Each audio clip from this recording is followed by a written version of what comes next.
Hubungan ranjang mungkin terlihat sepele.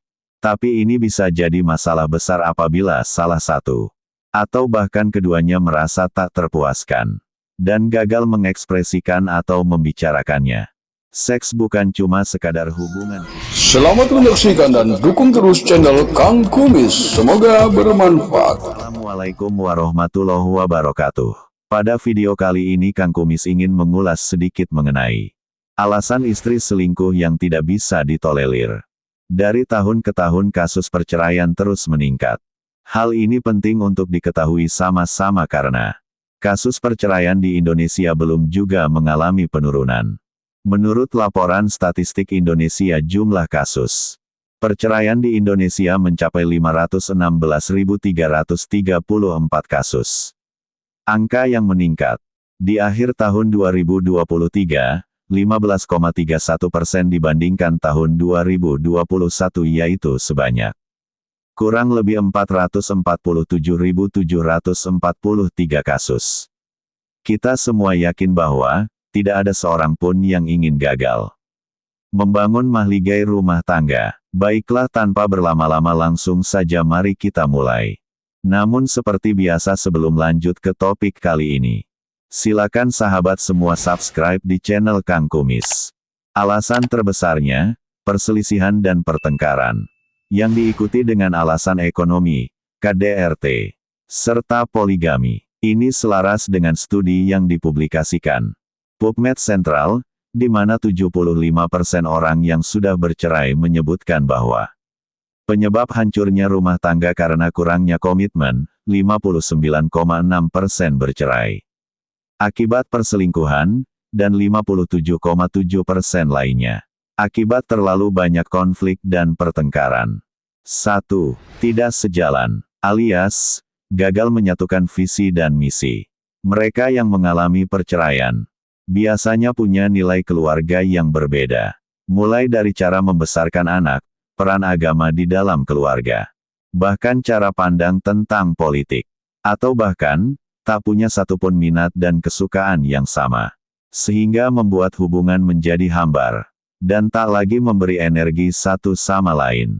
2. Masalah keuangan. Banyak pasangan yang punya pandangan berbeda tentang bagaimana pengelolaan uang, sehingga konflik tak bisa dihindari ketika berhubungan dengan keluar masuk uang, dan bagaimana pembagian keuangan dalam rumah tangga.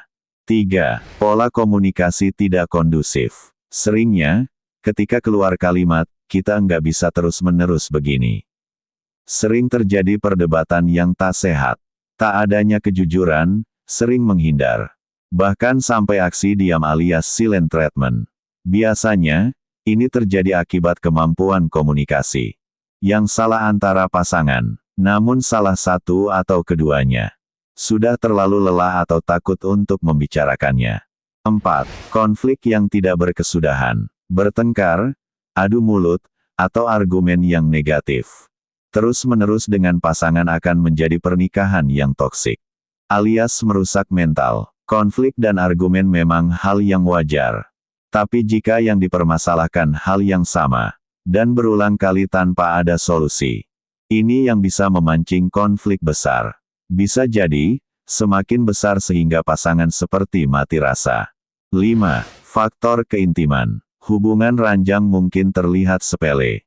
Tapi ini bisa jadi masalah besar apabila salah satu, atau bahkan keduanya merasa tak terpuaskan, dan gagal mengekspresikan atau membicarakannya. Seks bukan cuma sekadar hubungan fisik, tapi juga butuh rasa percaya, rasa menghormati.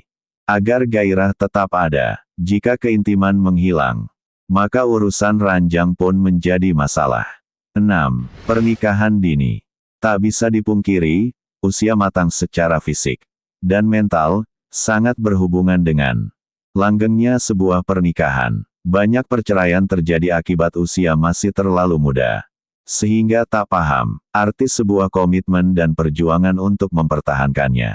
7. Pernikahan tanpa cinta. Memang tak semua perjodohan berujung kelam, tapi tak jua rasa bisa dipaksakan.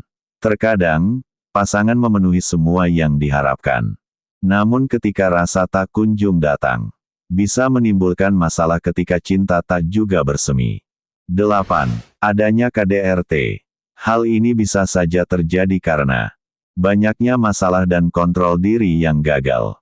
Sehingga lepas kontrol, hal ini tidak menutup kemungkinan bisa menimbulkan perselingkuhan bahkan perceraian. Itulah beberapa alasan selingkuh yang perlu diperhatikan. Di sini dibutuhkan peran penting khususnya para orang tua untuk terus memberi contoh dan edukasi di tengah kepemimpinan sebagai kepala rumah tangga. Semoga bermanfaat. Akhir kata, salam harmonis bersama Kang Kumis. Wabillahi taufik wal hidayah. Wassalamualaikum warahmatullahi wabarakatuh.